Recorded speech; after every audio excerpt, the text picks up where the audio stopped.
Hello everyone, it is I, Pedro Morales aka the Wingman Max Mercury, and today I'm continuing the 2021 CW Awards with the top 10 matches of the year. So initially I was just going to do match of the year, but upon suggestion from my friends Bear and Angel, I decided to make this a top 10 video, just to make it more interesting and give other matches a shout out. So first I'm just going to go with some quick honorable mentions to some matches that I really wanted to put on this list, but for one reason or another decided not to include them. So first one is the four-way dance at BCW SummerSlam Volume 2 between the champions Anti-Life defending the belts against Team Bring It, The Culture, and the Hooligans. So honestly, the only reason why I'm not putting this match on the top 10 is just because I've talked about it twice already by the time of this video. And it would be on the top 10 for sure, but I wanted to give other matches a shout out, so that's the only reason why it's not here. Another match on the honorable mentions is from AWC No Beginning in Yokohama, and that's Amber versus Mercury. So this match is honestly one of my favorites that happened this year. It was a brutal match between Amber and Mercury, and it finally ended their years-long feud that kind of started off as like a friendly-ish rivalry in 2018 before becoming more of a more heated struggle between the two. And I think Amber winning put him on the right track, and now he's going on to the absolute title match, hopefully.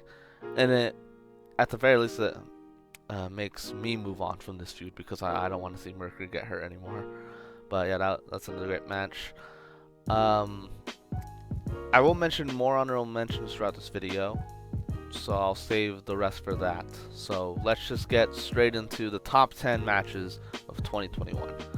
So number 10 is another match from AWC No Beginning in Yokohama, and that is the Fatal 4-Way match to decide the true Absolute Triple Crown Heavyweight Championship.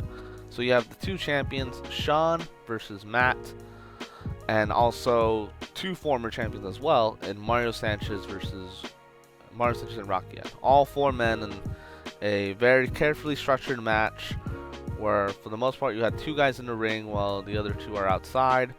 And generally, you wouldn't really like that, but when it comes to these multi-man matches are a bitch to do. So just the whole structure of how it went down and the whole unpredictability of who will walk out as absolute champion was amazing in my eyes. I decided to include this one over Amber Mercury just because of the stakes involved and then the ending. And like, it can go either way. Like, for anyone who might disagree, like, it's fine. Like, all these matches are fantastic, and it's whatever way you want it to be. But I'm fine with this as number 10. I'm debating whether or not to say the winner of these matches, and I think I will, just because I think that will factor into my reasoning as to why they're on this certain spot. So if you don't want to get spoiled by any of these matches, it's okay if you click out of this video and go watch these matches first, and then come back to this video. So that's perfectly fine. So in the end, for this match, Sean ended up winning the match, pinning Matt, I believe, to retain his absolute title, but Matt ended up losing his. And I think that was a perfectly fine match. Some people might disagree. In my point of view, Sean never fairly lost the belt. And while he could have lost it here, I think having Sean lose it one-on-one against somebody else, I think would be the better payoff to this long reign that's been going on since 2017. I feel bad for Matt losing the belt, but I don't know. Maybe this might not be the end of his journey. Maybe he might get a one-on-one match with Sean, and then that's how he beats him there. But I don't know. All the arguments for how this match ended is probably the reason why it's at number 10. But I'm just going to move on. So at number 9, we have PJ Skills versus Victor X in a ladder match for the BCW All-Star Championship at BCW SummerSlam Volume 2. So I guess this is also another reason why I'm not including the four-way dance, because in a lot of people's eyes, this is actually the match of the... Sorry, I'm trying to say it with better inflections. This is the best match of the night for most people. And I can't help but agree. The by this point by this point at SummerSlam, this feud between Victor X and PJ Skills have heated to such a high level that we needed a much more extreme stipulation, and that's how we got the ladder match. I don't think anybody expected this match to be such a banger that it was. Like, we knew it was going to be a good match, because it's also BCW we're talking about. But this match exceeded, I think, everybody's expectations, and they just stole the show. Two Gen 1 legends putting out an amazing performance to their veteran careers. And I'm not gonna lie, you're gonna see me speechless for a lot of these matches, because like there's no way it's so hard to describe these 5-star matches in my eyes. So I will link all these videos at the end, and for all of you to watch. But yeah, this match was just amazing. In the end, PJ Skills ended up retaining the belt, which I saw as a surprise. I thought Victor X was gonna get his revenge and win the belt, but no, PJ won, and it was amazing. I think the reason why I don't hold it too high or any up higher this list is the fact that the feud didn't really end here, because after this, you know, there was an amazing tag match between PJ and Joshy P versus Victor X and Brendan X at OverTaken, and I feel like this isn't the end yet. I feel like we could still have another match between the two. That's what it feels. I feel like the offer's still on the table. So I don't know. That's just how I feel. So moving on, we have number 8, and it's another BCW match. We have a 5-man scramble match for the BCW Heritage title at OverTaken. So we have the champion Eddie Lee defending against, I should really have checked the competitors beforehand. I think it is Blade, Hirosta, Daniel Wright, and Jay Fontaine. I hope I'm right. If I'm wrong, then editor me will just put up a text right here if I'm right. But yeah, this match was, I think the reason why it's this high is just because of how structured and paced the scramble match is. Because, like I said earlier, when it comes to multi-man matches, they're a bitch to do. So just seeing this chaotic style match, and just how it also could have gone any other way, for like anybody could have won this match, but Eddie Lee retained, and I think that really helps Eddie Lee's reign, and just add on to the amazing reign that he's had this year, as you saw, as I have mentioned in the Most Improved video. But it was an amazing match. BCW has really been putting on some bangers this year, and I really hope that continues going into 2022. Moving on is number 7, Jenna versus Kat in a kill or be killed match at WYCW DivasMania 7. So I think from here I'll probably start mentioning the stories of these matches, because like the others, they have story. I don't know. I guess what I'm trying to say is that from here on the stories that I'll be mentioning and the background and context to the match are much longer. So this story starts all the way back at SummerSlam Season 3, where Jenna had just defeated Katie for the WYCW Championship in another great match.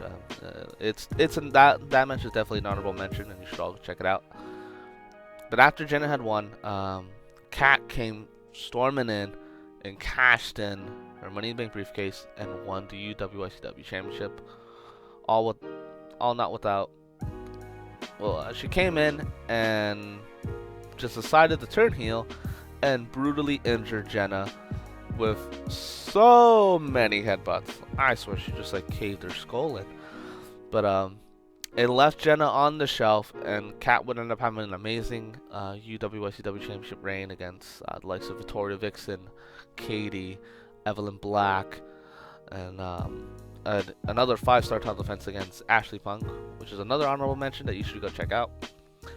And but then eventually Jenna came back, and she entered into the Queen of the Ring tournament, where she just dominated her whole way through, taking out Amy Fox and plenty others, I don't really remember, to win the whole tournament and challenge Kat at DivasMania. So this match was almost barbaric.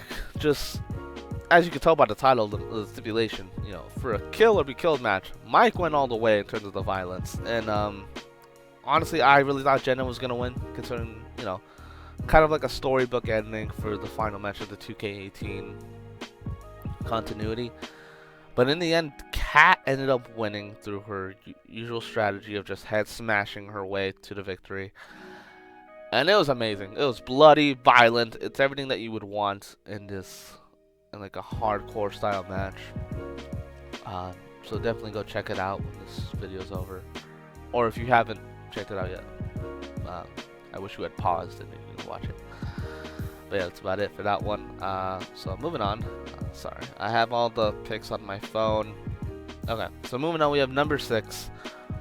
Belle Morte challenging Banshee for the XWF Women's Championship at XWF Eye for an Eye. So I know, once again, everybody's probably screaming at me right now, like, why isn't Belle's match number 1? Like, you monster. You treble lover, Belle hater. Yes, true for the treble lover, but calm down, guys. So, Belle Morte vs. Banshee was an amazing women's match. And I'd say it is probably the best one-on-one women's match of the year. So the story goes, you know, I think before this, Legacy was the last pay-per-view, and after that, Belle Morte became the next challenger.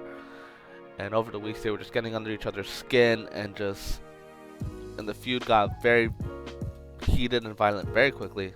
And you know, it was slated to be the first women's main event in XWF CPV history.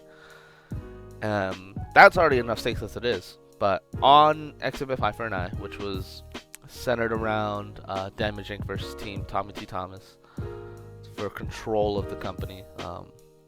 Both teams were at a standstill. They were at a tied score, and they needed a tiebreaker. So Belle Morte basically decided to become the clincher for Team Damage and decided to represent them for her match against Banshee. So now, besides the XWF Women's title, we now have the stakes of control of the company for this match. And it's also the main event. So it couldn't get any higher than that. And then what happened? They lived up to the match, and even more so. The match was amazing. I did, like I said, at this point, I'm just speechless when it comes to describing these matches. In the end, Belle Morte won the XWF Women's title, going on her great reign for the first quarter of the year. And I have nothing more to say there. So I'll move on. I'm sorry for not putting this match higher. So number 5, we have Damage defending the XWF World Heavyweight Championship against Hazard at XWF Eye for an Eye. Okay, so I guess this is probably the reason why I didn't put it higher, because I believe this was the best match on Eye for an Eye. So this feud has been basically set up from the very beginning. So ever since XWF came back, when Damage won the World Heavyweight Championship against Luke Loins, he would turn heel and set up the Damage Inc. stable, which had Damage himself, Bronx Bunny, Sean Savage, and the newbie on the block, Hazard. So for Hazard, you know, he was kind of like this young prick who thought he was better than everyone, and just being a total nuisance throughout his feud with Brandon X and his XWF Internet title chase. And then, you know, he would end up becoming Internet champion. And when that happened, we started to see friction between Hazard and Damage, specifically from Damage, who felt like, you know, to Damage, Hazard's role was just to keep that title away from any other challengers. But as Hazard started getting close to that 10 defend rule, Damage started getting worried. He started getting paranoid about whether or not Hazard will use that 10 defend rule to challenge Damage. And even though Hazard vehemently said he wasn't going to challenge Damage and that his loyalties were with Damage Inc., Damage ultimately screwed Hazard out of the Internet title. And then from there, this feud happened. At that point, Hazard was his own man, and he was going to challenge Damage for the world title even without that 10 defend rule. And then eye for an eye, we had these basically almost like a big brother figure to Hazard, you know, the leader to this. It was almost like what Triple H Randy should have been, or almost at least a better version of that. And this was a barnstormer of a match. Like, Hazard put in the performance of his life, and I think it made every Hazard hater into a Hazard fan, and a Hazard believer. And it was my opinion, hands down the best match of the night. I really recommend you go watch it after this video is over. Oh my god. And while I do think it's probably the best one-on-one match in XWF this year, I think there's one match that just tops it, just a bit. And at number 4, we have Damage defending the XWF World Heavyweight Championship against his own younger brother, Junction, in the main event of Absolution 2. Oh my god, so I will say, I'll start off with my gripes with this match first, because it's very small, very nitpicky. I do think the build for the match from after Gladiators Gauntlet up till Absolution 2, I feel like was almost non-existent. You know, we had like maybe a backstage segment or two of each of the men, and then maybe a face-off. But to be honest, I can basically forgive that, because even if we didn't have a build for this match concurrently with when it was going on, these two have just so much history together throughout the lifespan of XWF. Multiple matches against each other, and this tension that's always been there, and the fact that Junction has never beaten Damage. And then, you know, Junction was always like a mid-card talent. And like even during this current run of XWF, Junction was always kind of like a thorn in Damage's side. Like kind of like a side thing. It's like, you know, Junction would cause some trouble for them. It's like, oh, my annoying little brother and that kind of stuff. But then Junction won the Gladiators Gauntlet. And then from there he was in direct opposition to Damage. He was the one sole guy who was going after Damage. Because by then, Damage has already taken out so many other people. Already defeating the likes of Dr. Khan, Reverend Al, Lord Law, Hazard, Adrian Destiny. It all came down to this. It felt like there was nobody left. But then Junction stepped up to the plate. I mean, Damage didn't feel like he had anything to worry. Like it's just my little brother. I've beaten him multiple times. I can do this. But then the match, and then when Junction finally beat him, that moment encapsulating everything that these two brothers have gone through throughout their careers, and finally putting Junction at the top where his brother had beaten them to it earlier at the beginning of the season. Like that moment, I feel like just beats out the overall just match quality of Damage Hazard, because I feel like when it comes to these two matches, I feel like Damage Hazard is just a little bit above Damage Junction, but the moment of Junction winning the belt, I feel that's what puts it over for me personally. And it was an amazing match, probably the best full show singles match of the year. So, but from there, I guess now I gotta go into a ego boost, because for number 3 we have Max Mercury defending the ECCW Heavyweight Championship against Seth Turner in the main event of WrestleMania 3 Night 2. Okay, so I guess I don't think anybody's gonna be too mad at me because of just how great this match was. And so first I'll talk about the context of this match and these two guys, Max Mercury and Seth Turner. So in a way, this almost goes just way back to January 21st, 2016, when when Max Mercury and Seth Turner basically made their UCT debuts. At the very least, I made my UCT debut. I need to check if Seth Turner actually debuted like somewhere else. But we both made our YXW debuts, and on at YXW St. Valentine's Massacre Season 2, and on that day, the X-Bullet Club was formed. And I'm not going to go into just how much the X-Bullet Club means to me and how much it means to both of our careers. But it set us up on the paths we are now, and to where we ended up here at WrestleMania 3. Because along the way, Seth Turner wanted to prove himself as more than just a kind of like a second as his. So basically, you know, Max Mercury is the leader, and everybody else is kind of just follows beneath him. And I think Seth Turner was tired of that. He wanted to prove more of himself. He didn't want to be just a tag team guy. He didn't want to just be a cruiserweight guy. He wanted to be a main event guy, somebody who, you know, if you saw Seth Turner, like, oh yeah, that's Seth Turner, like that's the guy. Basically, I don't want to copy Roman Reigns, but yeah, but along the way, Max Mercury hated that. He saw that independence as a way of what's the word I'm thinking of, as a rebellion of sorts. You know, it's like, oh, okay, I see you're trying to make a name for yourself, but you're trying to be better than me. I see.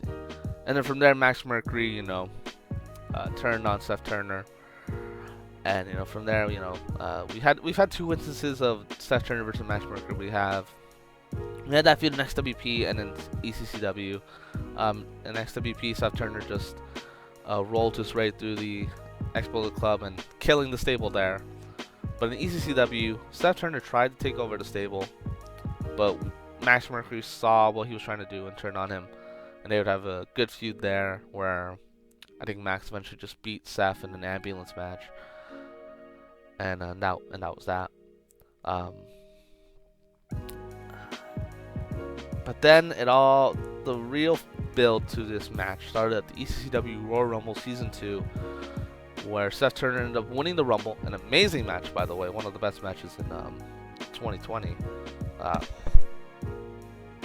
Sorry, needed the burp. I'm not going to leave that on camera this time. Yeah, Seth Turner won the Rumble, and then at the next pay-per-view, Max Mercury would win the ECCW Heavyweight Championship. So in a way, just like Junction and Damage, it wasn't necessarily a build to this match. Like, it wasn't like, it didn't have a lot of build up like on other shows. Like, it just how things ended up. Like, we were on two separate roads and they were heading to the same place.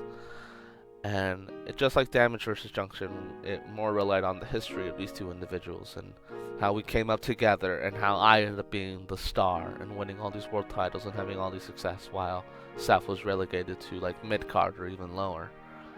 And then these two just had an amazing match. The dynamic where Max was just a big bully and a final boss to the underdog Seth Turner was just an amazing match, and I don't think anybody can well, I think everybody could agree just the amazing story that was told and how Seth Turner would finally vanquish Max Mercury in ECCW at least to win the big one, finally make a name for himself, finally be in the main event. And then afterwards, the X-Bullet Club would come out and we'd have this whole angle where the X-Bullet Club turns on Max Mercury, and you know, a Rocky Crippler comes out and forms the Bulletproof stable, which is formed from the remnants of XVC, finally killing the stable once and for all. You know, the stable that was there from the beginning of our careers, and like just that big angle also kind of contributes to the ranking of this match. And yeah, it was an amazing match all around. I'm glad it happened because it kind of just proved that, you know, Max Mercury can still put on great matches. Because I don't think my cause is really known for the matches I give, more for the character work. So it was great to see. Moving on. Number 2, this is a joint. I'm grouping two matches together because I feel like that's the best way to do it.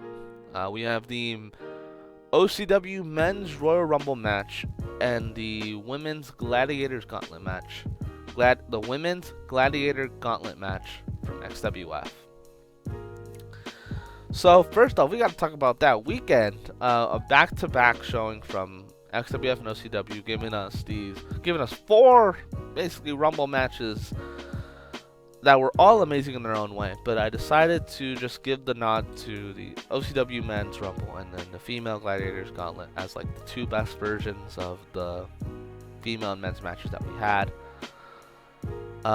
So first I'll talk about the female match. So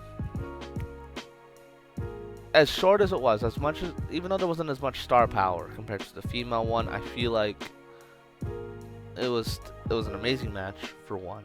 And all the moments that we had with Trouble versus Riley, we had Mia Suzuki being number 2 back to back, Karma showing up and starting the feud between her and Banshee, and then Ferramoso winning the whole thing and going on to feud against Belmorte. That was amazing. And then you had the men's rumble. We start off with Max Mercury versus Brendan X. Speaking of Brendan X, in both men's matches, an amazing performance over I think almost 3 hours of being in those matches. 3 hours of wrestling. Jesus Christ, that really contributes to Brendan's great year. But you had these two starting off the match. You had the whole X Elite segment. You had Jonathan Morgan running around being the little scoundrel that he is. You had Justice Edge eliminating Freddie Bones. That was amazing. Anto went on a tear as usual and ended up winning the Rumble itself.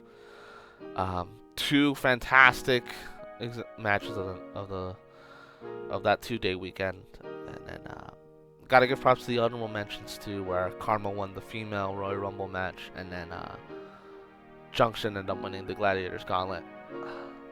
I think, and this also just stems from the fact that, multi-man matches are a bitch to make, and this is the biggest example of it.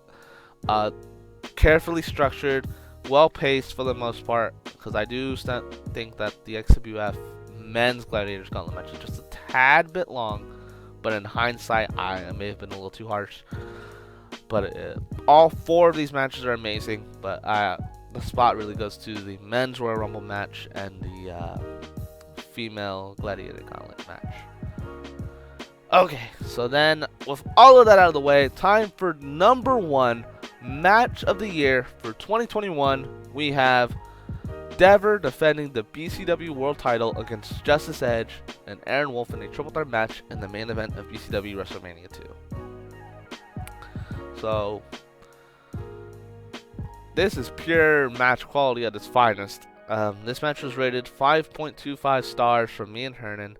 I know that sounds crazy, kind of dumb a little bit, but it is what it is. Did this have the best story? No. It doesn't top Mercury, Seth, or Junction Damage. But in the end, I think this match encapsulates the evolution of BCW as a company. Because from that point on, BCW has been putting on banger shows, and 2020 for BCW was its first year, so it's hard to really critique Justice because it was a startup promotion. He's just learning, he's improving by the show. But I feel like WrestleMania 2 was his first really, really good show, and then from there he was just improving, and it led to all these other 5-star matches that I feel like the importance of this triple threat is the reason why it's at the top. And then in the end, Dever ended up winning. And also, this match was also unpredictable. Could have gone either way. And you had some great spots. A lot of neck breaking by Justice and everybody else involved. But I feel like Dever winning was a nice call. It gave him at least one big victory with the title reign before he lost it to Dave Alpha at Road to Glory, which was the next pay-per-view. So I don't know. In terms of match quality, I feel like it's the best match. All of you can disagree with me. That's fine. Leave your, write down in the comments below whether or not you disagree. I'm sorry. I'm just speechless at this point because I can't even describe the amazingness of this match or any of these matches on this list. All I could say is the UCT in 2021 has been a barnstormer for all the matches involved, and I can't wait to see what happens for 2022. So thank you for watching. Like I said, leave your feedback in the comment section below. This was longer than I expected. I thought this was gonna go like 20 minutes. So but it ended up being like 30 minutes. So yeah, thank you for watching. The next video for Return Week and for the awards will be Feud of the Year And then Sunday, I'll finish it out with the top 25 men of the year. So I'll see you guys next time. Bye.